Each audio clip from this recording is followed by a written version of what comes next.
Yo, yo, yo! Shoutout sa inyo lahat. O ito mga master, pag-usapan naman natin. Itong si Martin Romualdez, no? Si Tambaloslos. Oh, ito.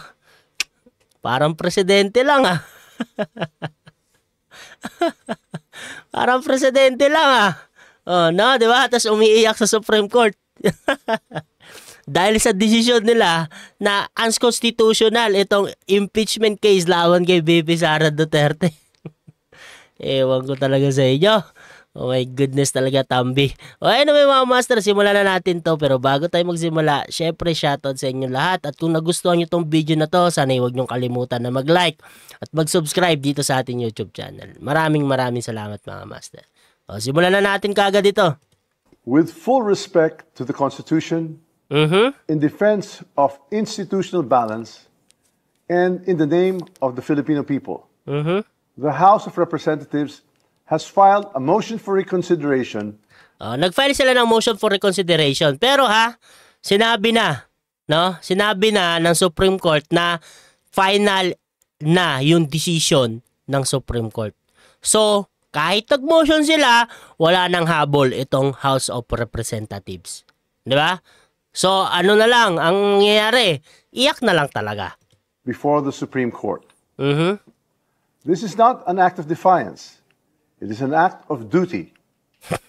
We do not challenge the authority of the court.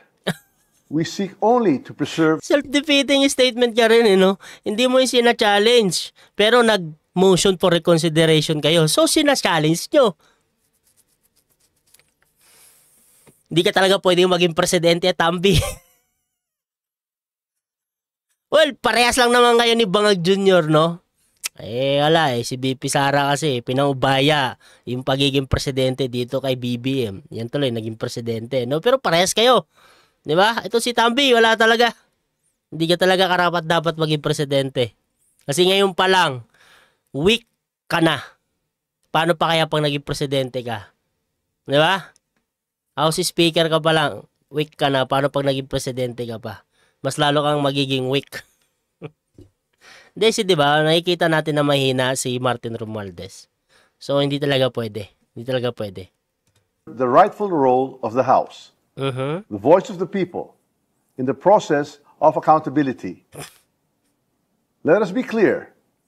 The Constitution says the House of Representatives shall have the exclusive power to initiate all cases of impeachment. Wait, may sinabi ba Supreme Court na wag kayong mag-impeach? Ewan ko sa inyo. That power is not shared, not subject to pre-approval, and not conditional. Yet, in GR number... Pero meron tayong check and balance, Tambi. Di ba?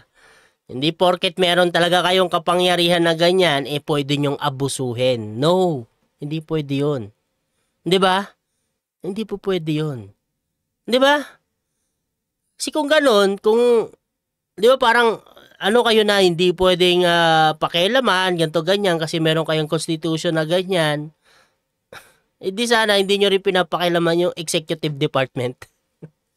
Di ba? Kagaya ni BP Sara, di ba? Kasi parang, dapat ba untouchable kayo? Yung kasi yung parang dating dito kay Martin Romualdez, parang dapat untouchable kami.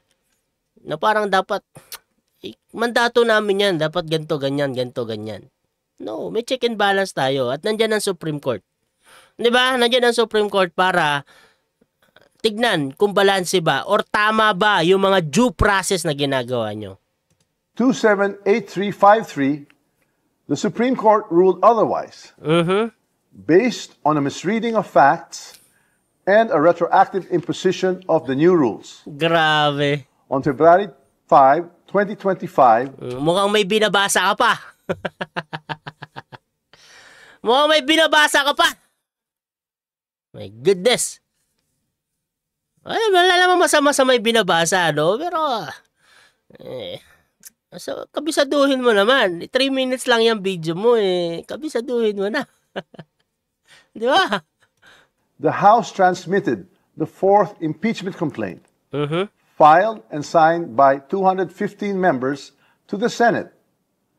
Only after this transmittal did we archive the earlier 3 complaints. The sequence matters. It proves there was only one. Kulang sa drama. Walang dating. Wala lang ang dating yung sinasabi mo. Wala pang dating yung deliver mo.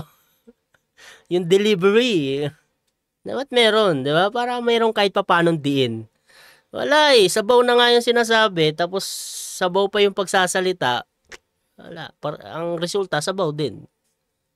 Wala. Iyak na lang talaga to, no? Iyak na lang talaga to nila Martin Romualdez. Na hindi matutuloy itong impeachment trial sa Senado, no? Well, kasalanan nyo naman yan eh. At kasalanan mo yan. Ikaw ang may kasalanan yan. Wag ka na magturo ng iba. No? Ikaw talaga eh. Ikaw talaga may pasimunan na lahat ng yan eh. Valid initiation, not for. Even the court's own precedent, Francisco versus House. Nagsalita na. Yung laging binabanggit nyo. Kahit yung lagi nyong binabanggit, hindi sang-ayon doon sa ginawa ninyo. Supports this. Only one impeachment can be initiated, and that initiation begins with a one-third endorsement or a referral. That is exactly what the House did. The court also said Confident ka pa niyan, ha?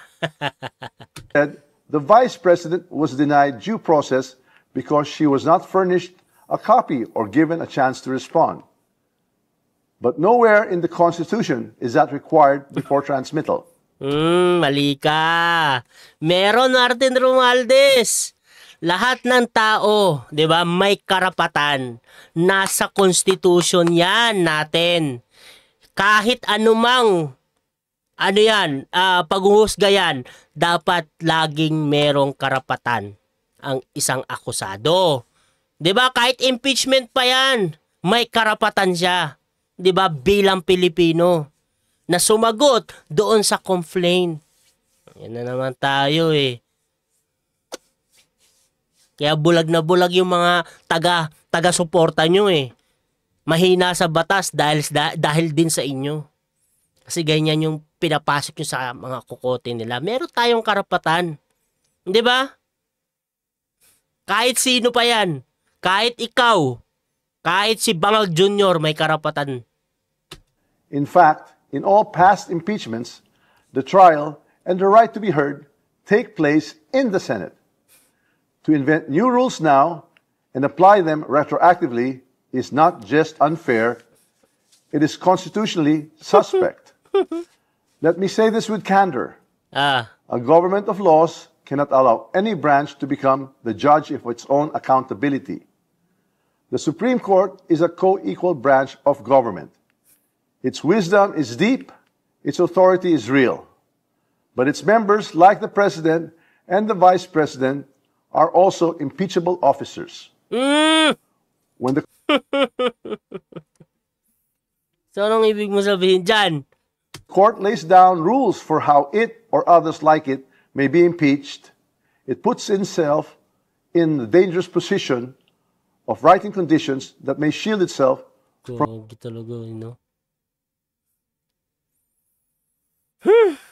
future accountability. That is not how checks and balances work. We filed this motion for reconsideration not to provoke, but to protect. Not to assert supremacy, but to restore balances. Because if impeachments O nga eh, balance na balance nga simula nung ikaw yung naging House Speaker. Balance na balance, di ba? Balance na balance simula nung itong si Tambe yung naging House Speaker. Wala talaga. Well, 3 years na lang. Ano pa ba? Hintayin na lang natin. Ganun talaga. Di ba? Ganun talaga. Malakas sila ngayon. can be blocked by misunderstood facts or rules made after the fact, then accountability is not upheld, it is denied. To dissent is not to defy. To demand accountability is not to destabilize. To insist on constitutional integrity is not to weaken democracy, it is to strengthen it. We speak now not because it is easy, but because it is necessary. The House will not bow in silence. Wala. Tae. Walang kwenta. My goodness talaga, no? Well, iyak na lang naman talaga tong ginagawa ni Tambaloslos. Final executory na. So, ano pang habol nyo? Mag-motion man kayo na mag-motion. Di ba? Wala naman din mangyayari dyan. Tapos na. No? Tapos, tingnan pala natin kung ano yung magiging desisyon ng Senado. Pero, I think, syempre, susunod sila sa kung ano yung desisyon ng Supreme Court. Di ba? Lalo-lalo na itong mga abogado. Di ba? Diyan sa Senado. Syempre, mag-ano sila sa... si Senator Chis Escudero na nga nagsabi, kung siya ang masusunod, susundin kung ano man yung desisyon ng Supreme Court, which is tama naman, di ba?